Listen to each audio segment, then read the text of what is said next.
प्राचीन समय की बात है। भारत में एक राजा राज्य करता था। वह बड़ा प्रतापी और दानी था। वह नित्य प्रति मंदिर में भगवत दर्शन करने जाता था। वह ब्राह्मण और गुरु की सेवा किया करता था। उसके द्वार से कोई भी याचक निराश होकर नहीं लौटता था। वह प्रत्येक गुरुवार को व्रत रखता एवं पूजन करता था। हर दिन गरीबों की सहायता करता था। परंतु यह सब बातें उसकी रानी को अच्छी नहीं लगती थी। वह न व्रत करती और न किसी को एक भी पैसा दान में देती थी। वह राजा से भी ऐसा करने को मना किया करती थी। एक समय की बात है कि राजा शिकार खेलने वन को चले गए। घर पर रानी और दासी थी। उस समय गुरु बृहस्पति साधु का रूप धारण कर राजा के दरवाजे पर भिक्षा मांगने आए। साधु ने रानी से भिक्षा मांगी तो वह कहने लगी, हे साधु महाराज, मैं इस दान और पुण्य से तंग आ गई हूँ। इस कार्य के लिए तो मेरे पतिदेव ही बहुत हैं। अब आप ऐसी कृपा करें कि सारा धन नष्ट हो जाए तथा मैं आराम से रह सकूं। साधु रूपी बृहस्पति देव ने कहा, हे देवी, तुम बड़ी विचित्र हो। संतान और धन से कोई दुखी नहीं होता है, इसको सभी चाहते हैं। पापी भी पुत्र और धन की इच्छा करता है। अगर तुम्हारे पास धन अधिक है तो भूखे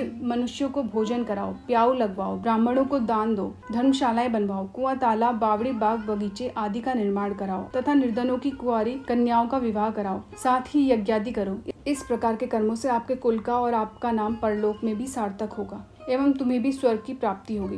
परंतु रानी साधु की इन बातों से खुश नहीं हुई। उसने कहा, हे साधु महाराज, मुझे ऐसे धन की आवश्यकता नहीं जिसको मैं अन्य लोगों को दान देती फिरूं तथा जिसको रखने और संभालने में ही मेरा सारा समय नष्ट हो जाए। साधु ने कहा, हे देवी, यदि तुम्हारी ऐसी ही इच्छा है तो जैसा मैं तुम्हें बताता हूँ तुम वैसा ही करना। बृहस्पतिवार के दिन घर आंगन को गोबर से लीपना, अपने केशों को पीली काली मिट्टी से धोना, केशों को धोते समय स्नान करना, राजा से कहना वह हजामत करवाए, भोजन में मांस मंदिरा खाना, कपड़े धोबी के यहाँ धुलने देना। इस प्रकार 7 बृहस्पतिवार करने से तुम्हारा सारा धन नष्ट हो जाएगा। यह कहकर साधु महाराज रूपी बृहस्पति देव अंतर ध्यान हो गए। रानी ने साधु के कहने के अनुसार 7 बृहस्पतिवार तक ऐसा किया। साधु के बताए अनुसार कार्य करते हुए केवल 3 बृहस्पतिवार ही बीते कि उसके समस्त धन संपत्ति नष्ट हो गई। भोजन के लिए दोनों समय परिवार तरसने लगा तथा सांसारिक भोगों से दुखी रहने लगा। तब राजा रानी से कहने लगा कि हे रानी, तुम यहाँ पर रहो, मैं दूसरे देश को जाता हूँ क्योंकि यहाँ पर सभी मनुष्य मुझे जानते हैं, इसलिए मैं यहाँ पर कोई काम नहीं कर सकता। मैं अब परदेश जा रहा हूँ, वहाँ कोई काम धंधा करूंगा, शायद हमारे भाग्य बदल जाएं। ऐसा कहकर राजा परदेश चला गया। वह वहाँ जंगल से लकड़ी काट कर लाता और शहर में बेचता।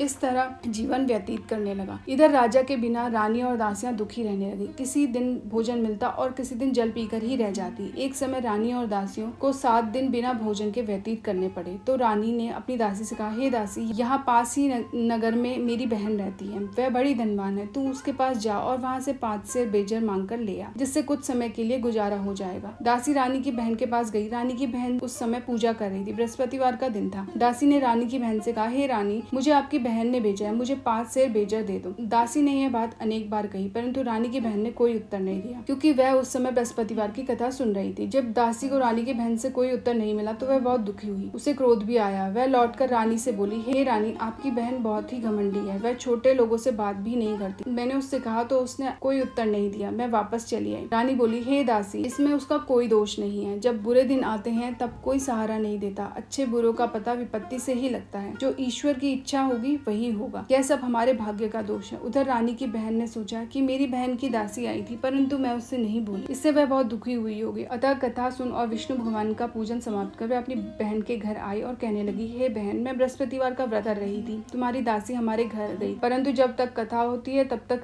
हम लोग न उठे हैं और न बोलते हैं, इसलिए मैं नहीं बोली। कहो दासी क्यों आई थी? रानी बोली, बहन, हमारे घर अनाज नहीं था। वैसे तुमसे कोई बात छिपी नहीं है, इस कारण मैंने दासी को तुम्हारे पास 5 सेर बेजर लेने के लिए भेजा था। रानी की बहन बोली, बहन देखो, बृहस्पति भगवान सबकी मनोकामना पूर्ण करते हैं। देखो, शायद तुम्हारे घर में ही अनाज रखा हो। यह सुनकर दासी घर के अंदर गई तो वहाँ उसे एक घड़ा बेजर का भरा मिल गया। उसे बड़ी हैरानी हुई क्योंकि उसने एक एक बर्तन देख लिया था। उसने बाहर आकर रानी को बताया। दासी अपनी रानी से कहने लगी, हे रानी, देखो, वैसे हमको जब अन्न नहीं मिलता तो हम रोज ही व्रत करते हैं। अगर इनसे इस व्रत की विधि तक कथा पूछ ली जाए तो उसे हम भी कर लिया करेंगे। दासी के कहने पर रानी ने अपनी बहन से बृहस्पतिवार व्रत के बारे में पूछा। उसकी बहन ने बताया, हे रानी बहन, बृहस्पतिवार को सूर्योदय से पूर्व उठकर स्नान करके बृहस्पतिवार का व्रत करना चाहिए, लेकिन उस दिन सिर नहीं धोना चाहिए। बृहस्पतिवार के व्रत में चने की दाल और मुनक्कों से विष्णु भगवान का केले के वृक्ष की जड़ से पूजन करें तथा दीपक जलावें। उस दिन एक ही समय भोजन करें, भोजन पीले खाद्य पदार्थ का करें और कथा सुने। इस प्रकार करने से गुरु भगवान प्रसन्न होते हैं, अन्न पुत्र धन देते हैं। इस तरह व्रत और पूजन की विधि बताकर रानी की बहन अपने घर लौट आई। रानी और दासी दोनों ने निश्चय किया कि वे बृहस्पति देव भगवान का पूजन जरूर करेंगे। 7 दिन बाद जब बृहस्पतिवार आया तो उन्होंने व्रत रखा। गुड़साल में जाकर चना और गुड़ बिन लाई तथा उसकी दाल से केले की जड़ में विष्णु भगवान का पूजन किया। अब भोजन कहाँ से आए? दोनों बड़ी दुखी हुई, परंतु उन्होंने व्रत किया था, इस कारण बृहस्पति देव भगवान प्रसन्न थे। वे एक साधारण व्यक्ति के रूप में 2 थालों में सुंदर पीला भोजन लेकर आए और दासी को देकर बोले, हे दासी, यह भोजन तुम्हारे और रानी के लिए, तुम दोनों करना। दासी भोजन पाकर बड़ी प्रसन्न हुई और रानी से बोली, रानी जी भोजन कर लो। रानी को भोजन आने के बारे में कुछ पता नहीं था, इसलिए वह दासी से बोली, जा तू ही भोजन कर, क्योंकि तू हमारी व्यर्थ में हंसी उड़ाती है। दासी बोली, एक व्यक्ति अभी भोजन दे गया है। रानी कहने लगी, वह भोजन तेरे लिए ही दे गया है, तू ही भोजन कर। दासी ने कहा, एक व्यक्ति हम दोनों के लिए 2 थाली में भोजन दे गया है, इसलिए मैं और आप दोनों ही साथ साथ भोजन करेंगे। फिर दोनों ने गुरु भगवान को नमस्कार कर भोजन प्रारंभ किया। उसके बाद से वे प्रत्येक बृहस्पतिवार को गुरु भगवान का व्रत और पूजन करने लगी। बृहस्पति भगवान की कृपा से उनके पास धन हो गया, परंतु रानी फिर पहले की तरह आलस्य करने लगी। तब दासी बोली, देखो रानी, तुम पहले भी इस प्रकार आलस्य करती थी, तो तुम्हें धन को रखने में कष्ट होता था, इस कारण सभी धन नष्ट हो गया। अब गुरु भगवान की कृपा से धन मिला है तो फिर तुम्हें आलस्य होता है। बड़ी मुसीबतों के बाद हमने यह धन पाया है, इसलिए हमें दान पुण्य करना चाहिए। तुम भूखे मनुष्यों को भोजन कराओ, प्याओ, लगवाओ, ब्राह्मणों को दान दो, कुआं, तालाब, बावड़ी आदि का निर्माण करवाओ, मंदिर पाठशाला बनवाकर दान दो, कुंवारी कन्याओं का विवाह करवाओ, धन को शुभ कार्यों में खर्च कराओ, जिससे तुम्हारे कुल का यश बढ़े और स्वर्ग प्राप्त हो और पितृ प्रसन्न हो। दासी की बात मानकर रानी ने इस प्रकार के कर्म करने प्रारंभ किए, जिससे काफी यश फैलने लगा। एक दिन रानी और दासी आपस में विचार करने लगे कि न जाने राजा किस दशा में होंगे, उनके कोई खोज खबर नहीं है। गुरु भगवान से उन्होंने प्रार्थना की और भगवान ने रात्रि में राजा को स्वप्न में कहा, हे राजा उठ, तेरी रानी तुझको याद करती है, अब अपने देश को लौट जा। राजा प्रातःकाल उठकर जंगल से लकड़ियां काटकर लाने के लिए जंगल की ओर चल पड़ा। जंगल में गुजरते हुए वह सोचने लगा, रानी की गलती से कितने दुख भोगने पड़े। राजपाट छोड़कर उसे जंगल में आकर रहना पड़ा, जंगल से लकड़ियां काटकर उन्हें बेचकर गुजारा करना पड़ा। उसी समय उस जंगल में बृहस्पति देव एक साधु का रूप धारण कर आए और राजा के पास आकर बोले, हे लकड़हारे, तुम इस सुनसान जंगल में किस चिंता में बैठे हो, मुझे बतलाओ। यह सुनकर राजा के नेत्रों में जल भर गया और साधु की वंदना कर बोले, हे प्रभु, आप सब कुछ जानने वाले हैं। इतना कहकर राजा ने साधु को अपनी संपूर्ण कहानी सुना दी। महात्मा तो स्वभाव से ही दयालु होते हैं। वे राजा से बोले, हे राजा, तुम्हारी पत्नी ने बृहस्पति देव के प्रति अपराध किया था, जिसके कारण तुम्हारी यह दशा हुई। अब तुम किसी प्रकार की चिंता मत करो, भगवान तुम्हें पहले से अधिक धन देंगे। देखो, तुम्हारी पत्नी ने बृहस्पतिवार का व्रत प्रारंभ कर दिया है। अब तुम भी बृहस्पतिवार का व्रत करके चने की दाल व गुड़ और जल को लोटे में डालकर केले के पत्ते से भगवान विष्णु का पूजन करो और फिर कथा कहो या सुनो। भगवान तुम्हारी सब मनोकामनाओं को पूर्ण करेंगे। साधु को प्रसन्न देखकर राजा बोला, हे प्रभु, मुझे लकड़ी बेचकर इतना पैसा भी नहीं बचता जिससे भोजन करने के उपरांत कुछ बचा सकूं। मैंने रात्रि में अपनी रानी को व्याकुल देखा है और मेरे पास कोई साधन नहीं है जिससे समाचार जान सकूं। फिर मैं बृहस्पतिवार की कौन सी कहानी कहूँ या सुनूं, मुझको तो कुछ भी मालूम नहीं है। साधु ने कहा, हे राजा, तुम किसी बात की चिंता मत करो। बृहस्पतिवार के दिन तुम रोजाना की तरह लकड़ियां लेकर शहर में जाओ। तुम्हें रोज से 2 गुना धन प्राप्त होगा, जिससे तुम भली भांति भोजन कर लोगे तथा बृहस्पति देव की पूजा का सामान भी आ जाएगा। बृहस्पति देव की कथा इस प्रकार है। बृहस्पति देव की कथा। प्राचीन काल में एक बहुत ही निर्धन ब्राह्मण था। उसके कोई संतान नहीं थी। वह नित्य पूजा पाठ करता, परंतु उसकी स्त्री बहुत मलिनता के साथ रहती थी। वह न स्नान करती, न किसी देवता का पूजन करती। प्रातःकाल उठते ही सर्वप्रथम भोजन करती और बाद में अन्य कार्य करती। ब्राह्मण देवता बहुत दुखी रहते थे। पत्नी को बहुत समझाते, किंतु उसका कोई परिणाम न निकला। भगवान की अनुकंपा से एक समय उस ब्राह्मण की पत्नी गर्भवती हुई और 10वें महीने एक सुंदर कन्या को जन्म दिया। निर्धन ब्राह्मण कन्या के जन्म से बहुत दुखी हुआ। धीरे धीरे ब्राह्मण की कन्या बड़ी होने लगी। बचपन से ही उस कन्या की रुचि भगवान विष्णु में थी। वह प्रातः उठते ही स्नान आदि करके भगवान विष्णु की पूजा करके मंदिर में जाती थी। बृहस्पतिवार को व्रत करके विधिवत पूजा पाठ करती थी। पूजा पाठ के बाद वह पढ़ने के लिए पाठशाला में जाती थी। घर से चलती हुई वह मुट्ठी भर जौ साथ लेकर जाती और पाठशाला के रास्ते में थोड़ा थोड़ा जौ गिराती जाती थी। जब वह पाठशाला से घर लौटती तो वो जौ के दाने सोने में बदले हुए मिलते थे। लड़की सभी सोने के दाने बीन लाती थी। एक दिन जब वह सोने के दानों को साफ कर रही थी तो उसकी माँ ने कहा, बेटी, सोने के दाने साफ करने के लिए सोने का सूप भी होना चाहिए। अगले दिन बृहस्पतिवार था। उसने भगवान बृहस्पति देव की पूजा करते हुए प्रार्थना की, हे भगवान, यदि मैंने आपका व्रत विधिवत किया हो तो मुझे सोने का सूप दो। भगवान बृहस्पति देव ने उसकी मनोकामना पूरी करने का वचन दिया। पाठशाला से लौटते समय उसे रास्ते में सोने का सूप पड़ा हुआ मिला। घर लौटकर सोने का सूप अपनी माँ को दिखाकर वह सोने के दाने साफ करने लगी। उसी समय नगर का राजकुमार उसके घर के पास से गुजरा। उस सुंदर लड़की को सोने के सूप में जौ साफ करते हुए राजकुमार उस पर मोहित हो गया। महल में लौटकर राजकुमार ने राजा से उस लड़की से विवाह करने की इच्छा प्रकट की। तो राजा ने ब्राह्मण को महल में बुलाकर राजकुमार से उसकी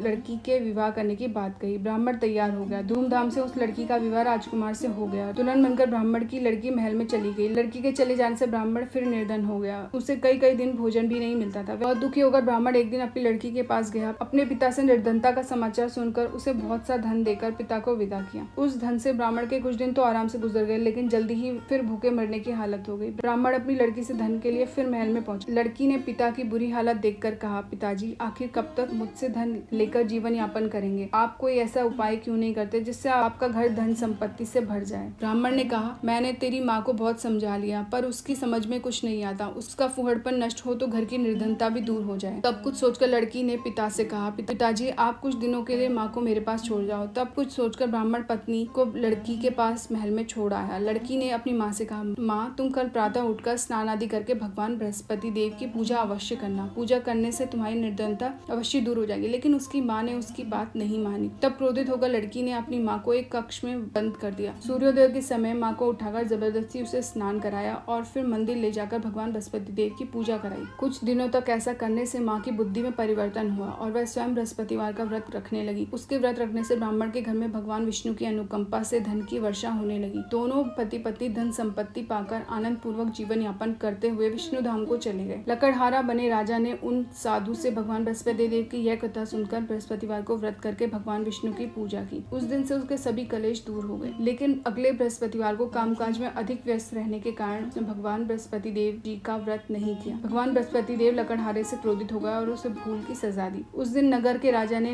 नगर में घोषणा करके सबको सूचित किया, प्रत्येक नागरिक मेरे महल में भोजन करने आए। जो नहीं आएगा उसे अपराधी मानकर भारी दंड दिया जाएगा। लकड़हारा बड़े राजा ने उस नगर के राजा की घोषणा तो सुनी, लेकिन जंगल से लकड़ी काट कर लाने और उन्हें बेचने में देर हो जाने के कारण वह समय पर महल में भोजन करने नहीं जा सका। अतः राजा के सैनिक लकड़हारे को पकड़कर महल में ले गए। राजा ने उसे महल के एक कक्ष में बिठाकर भोजन कराया। उस कक्ष में एक खूंटी पर रानी का सोने का हार लटका हुआ था। लकड़हारा अकेला उस कक्ष में भोजन कर रहा था। तभी उसने एक आश्चर्यजनक घटना घटती देखी। देखते ही देखते वह खूंटी हार को निकल गई। थोड़ी देर के बाद राजा ने हार को गायब देखा तो लकड़हारे को कारावास में डलवा दिया। लकड़हारा मनी मन अपने भाग्य को कोसने लगा। तभी उसे जंगल में मिले साधु का स्मरण हो गया। थोड़ी देर में भगवान बृहस्पति देव सन्यासी के रूप में उसके सामने प्रकट हुए और कहा, हे लकड़हारे, तूने भगवान बृहस्पति देव की पूजा नहीं की, इसी कारण तुम्हें कष्ट हुआ है। लेकिन अब चिंता मत करो, बृहस्पतिवार के दिन कारागार के दरवाजे पर तुम्हें कुछ पैसे पड़े हुए मिलेंगे। उस पैसों से भगवान बृहस्पति देव का व्रत करके उनकी पूजा करोगे तो तुम्हारे सारे दुख नष्ट हो जाएंगे। बृहस्पतिवार के दिन दरवाजे पर पड़े मिले पैसों से चने और गुड़ मंगाकर लकड़हारे ने बृहस्पतिवार की कथा कही तो भगवान बृहस्पति देव ने प्रसन्न होकर उस नगर के राजा को स्वप्न में लकड़हारे को कारागार से मुक्त कराने को कहा। सुबह राजा ने अपने कक्ष में आकर देखा तो खूंटी पर रानी का हार टंगा हुआ था। राजा ने लकड़हारे को मुक्त कर दिया और उसे धन और आभूषण देकर विदा किया। लकड़हारा बना राजा उस नगर से चलकर अपने नगर में पहुंचा तो उस नगर में कुएं, धर्मशाला, बाग बगीचे देखकर बहुत प्रसन्न हुआ। राजा ने किसी से पूछा, ये कुएं, धर्मशाला किसने बनवाई हैं? सबने उसे बताया कि ये सब रानी और उसकी दासी ने बनवाए हैं। राजा महल में पहुंचा तो रानी ने उसका भव्य स्वागत किया। तब राजा ने निश्चय किया कि सप्ताह में एक बार तो सभी बृहस्पति देव का व्रत और पूजन करते हैं, परंतु मैं प्रतिदिन व्रत किया करूंगा तथा दिन में 3 बार कथा कहा करूंगा। अब राजा हर समय दुशाले में चने की दाल बांधे रहता और दिन में 3 बार बृहस्पति देव की कथा कहता। कुछ दिनों के बाद राजा को अपनी बहन की याद आई। एक दिन घोड़े पर सवार होकर राजा अपनी बहन से मिलने चला गया। अभी राजा नगर के बाहर पहुंचा ही था तो उसने कुछ लोगों को एक शव को ले जाते हुए देखा। राजा को स्मरण हुआ कि आज उसने किसी को बृहस्पतिवार की व्रत कथा नहीं सुनाई है। राजा ने उन लोगों को रोककर कहा, भाइयों, आप शव को ले जाने से पहले मुझसे बृहस्पतिवार की कथा सुन लें। लोगों ने राजा पर क्रोधित होते हुए कहा, तुम पागल तो नहीं हो? लेकिन कुछ बड़े बूढ़े लोगों ने कहा, अच्छा भाई, साथ में चलते चलते तुम अपनी कथा भी सुना लो। राजा ने चलते हुए आधी कथा ही सुनाई थी कि शव हिलने लगा। राजा की पूरी कथा सुनते ही शव उठकर बैठ गया। लोगों ने हैरानी से दांतों तले उंगली दबाई और अगले बृहस्पतिवार से भगवान बृहस्पति देव का व्रत करने व कथा सुनने का निश्चय कर लिया। अब घोड़े पर सवार राजा चलते हुए एक किसान के पास पहुंचा। किसान अपने खेत में हल चला रहा था। राजा ने कहा, अरे भाई, मुझसे बृहस्पतिवार की कथा सुन लो। किसान झुंझलाकर बोला, अरे भाई, देख नहीं रहे, जितनी देर तक तुम्हारी कथा सुनूंगा उतनी देर में तो पूरी खेत में हल चला लूंगा। राजा निराश होकर चलने लगा। तभी किसान के बैल लड़खड़ाकर जमीन पर जा गिरे। किसान के पेट में भी जोरों से दर्द होने लगा। तब किसान की पत्नी जब खाना लेकर आई तो उसने किसान से इस बारे में पूछा। किसान ने घुड़सवार की पूरी कहानी सुनाई। किसान की पत्नी दौड़ती हुई राजा के पास पहुंचकर हाथ जोड़कर बोली, भैया, मैं तुम्हारी कथा सुनने को तैयार हूँ। राजा ने उसके साथ खेत पर पहुंचकर बृहस्पतिवार की कथा सुनाई। तभी बैल उठकर खड़े हो गए। किसान के पेट का दर्द भी तुरंत ठीक हो गया। राजा अपनी बहन के घर पहुंचा तो उसकी बहुत आवभगत हुई। अगले दिन सुबह उठकर राजा ने कहा, घर के सभी लोग भोजन कर रहे हैं, किसी भूखे को बृहस्पतिवार की कथा सुनाए बिना राजा भोजन नहीं करता था। उसने बहन से कहा, बहन क्या घर में ऐसा कोई व्यक्ति है जिसने अभी तक भोजन न किया हो? उसकी बहन बोली, भैया हमारे घर में तो क्या आपको पूरे नगर में कोई ऐसा व्यक्ति नहीं मिलेगा जिसने सुबह सुबह भोजन नहीं किया हो। तब राजा ने बहन के घर से निकलकर उस नगर में बिना भोजन किए हुए व्यक्ति की तलाश की। एक गडेरिये के घर में उसका बेटा बीमार होने के कारण भूखा रह गया था। राजा ने उसको जाकर बृहस्पतिवार की कथा सुनाई। कथा सुनते सुनते गडेरिये का बीमार बेटा बिल्कुल ठीक हो गया। सबने राजा की बहुत प्रशंसा की। एक दिन राजा ने अपनी बहन से कहा, बहन अब हम अपने घर जाना चाहते हैं, तुम भी हमारे साथ चलो, कुछ दिन वहाँ रहकर लौट आना। राजा की बहन ने अपनी सास से पूछा तो सास ने ताने देते हुए कहा, बहू मायके जाना हो तो अकेली जाना, मेरे पोतों को नहीं ले जाना। तुम्हारे भाई का कोई संतान नहीं है, कहीं तुम्हारी भाभी मेरे पोतों पर कोई जादू टोना ना कर दे। दूसरे कक्ष में बहन की सास की बातें सुनकर राजा दुखी मन से अकेला ही अपने घर को लौट गया। रानी ने राजा से कहा, आप तो अपनी बहन को साथ लाने की बात कहकर गए, फिर बहन को साथ क्यों नहीं लाए? तब राजा ने दुखी होते हुए कहा, रानी हम निसंतान हैं, इसलिए कोई हमारे घर आना पसंद नहीं करता। रानी ने राजा को समझाया, हे प्राणनाथ, हमें बृहस्पति देव ने सब कुछ दिया है, अब भगवान बृहस्पति देव हमें संतान भी अवश्य देंगे। बृहस्पतिवार को विधिवत व्रत करते हुए राजा रानी ने भगवान बृहस्पति देव से संतान के लिए प्रार्थना की। कुछ दिनों बाद उन्हें स्वप्न में दर्शन देते हुए बृहस्पति देव ने कहा, हे राजन, तेरी मनोकामना अवश्य पूरी होगी। एक सप्ताह बाद ही रानी गर्भवती हो गई। 10वें महीने रानी ने एक सुंदर पुत्र को जन्म दिया। राजा रानी जीवन भर बृहस्पतिवार का व्रत करते रहे। आनंद पूर्वक जीवन यापन करते हुए राजा रानी भगवान बृहस्पति देव की अनुकंपा से मोक्ष को प्राप्त करके सीधे वैकुंठ धाम पहुंच गए। बृहस्पतिवार को विधिवत व्रत करके जो स्त्री पुरुष भगवान विष्णु की पूजा करते हैं, भगवान उनकी सभी मनोकामनाएं पूरी करते हैं। इति श्री बृहस्पतिवार व्रत कथा।